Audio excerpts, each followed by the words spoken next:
Have a good night rest. Be punctual. Putrajaya is about 50 kilometers from MIA office, so it's a bit of distance to drive. So be there on time. Not there on time, you know what that happens. Like you start sweating, cold sweat, panic, all that kind of thing, and then you come in, interviewers would get you like, aku ada banyak interview nak conduct hari ni, kau datang lambat. Don't lah, not nice. Dress well, relax, pray to God, help you. I find that always helps. Carry yourself well, speak clearly, know how to get out of difficult questions. Sometimes it helps to just say that you do not know, or just say that I have not really read that in detail. My apologies. I'm not able to answer that question. Just be honest, be direct, right? And last but not least, if you are coming from out of state, just leave luggage outside. There's typically nobody around at the interview area outside. So and don't worry about it when you're in. Thanks, please. You can read this for yourself. You need to be prepared. Please be prepared. Please study hard, and it will lead to you having so much confidence. I think that's it. Yeah? So thank you and all the best. We've got another 3 minutes. If there are any questions that you want to ask me now, I'm not sure if any other questions in the pigeonhole, Hasmida. Is there anything that you want me to answer? I saw the one question. Maybe we can post one question. Just a moment. Yeah, please.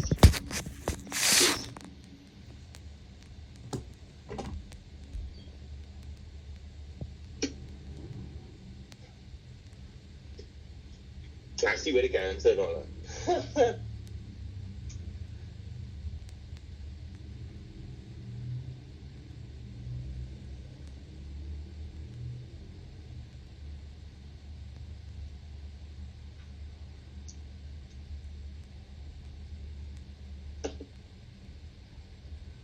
Okay, I put on this way. I think this is a standard question that will be asked by participants. Typically in English, but Hasmida, have we ever conducted in Malay at the interviewees request? I don't remember. All my sessions have been in English. I'm not sure about that. We need to check previous session. Yeah. So to answer very simply, it will be in English. That's the modus operandi. I think I've not conducted any interviews, and I've done quite a few in Malay before. But there's something that maybe if it's important to you, you can maybe check with the with MIA separately outside this call. Because I don't know. We don't know. I mean, honestly, I don't know the protocol as to whether if you say, hey, please, can we do it in Malay because I'm more fluent in EM. I don't see why not. But you need to let, I think, the interview panel know earlier so that when they prepare the questions, I guess, for you. Next, any other question? SQL practice for SMP and Big 4 will be very different. Any tips on how to bridge a gap when answering to the panel? Well, I agree. Again, I'm not asking you what's the ideal way to apply SQM, right? I would typically ask you, and as I said, we will go into the interview having known your background. So if you come for a smaller firm, I will ask you from the perspective of how you would apply the requirements of ISQM 1 or 2 in your practice, in your business, and I want you to articulate that. So I may ask you certain components of ISQM and ask you to tell me how you do it. For example, the one on communication, right?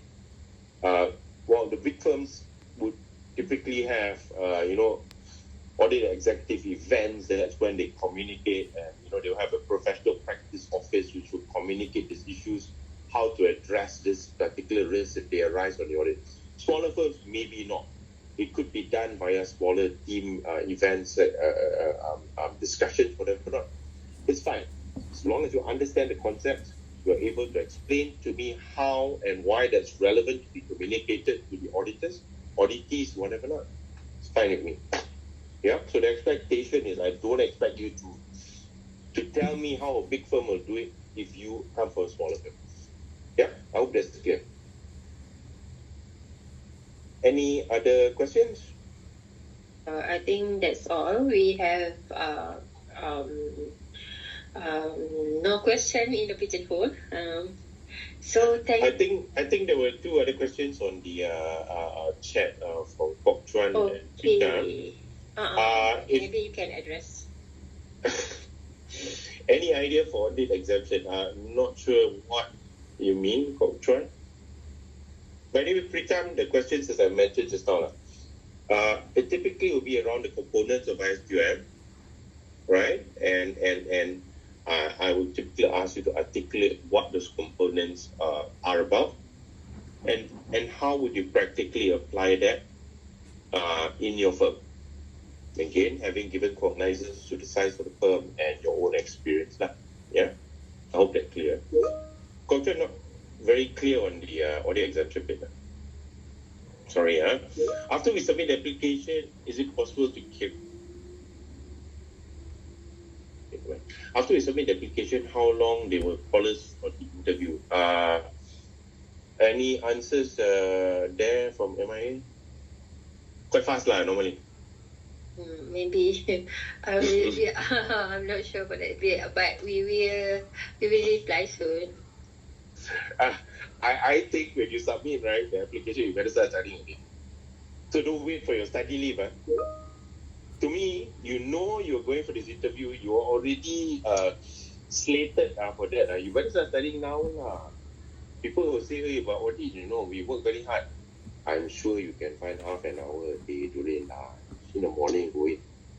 Evening, come back, instead of watching Netflix, spend half an hour revising. Start now. So that when the interview comes, even if, because that time maybe the slots are empty, they may say, okay, can slot you in. Next week come, you want to start studying there a bit late, I think. That's my advice. Okay, that's all, Brendan. Thank you very much. Thank you for your time and sharing. No worries. Anytime. Okay, thank you. We will start for we will proceed with the next session. For the next session, the speaker will be Mr. Yap Weng Seong. He is Senior Manager, Regulatory Review and Development Section, Regulatory Development and Services Division, Company Commission of Malaysia. Mr. Yap, are you in? Are you ready?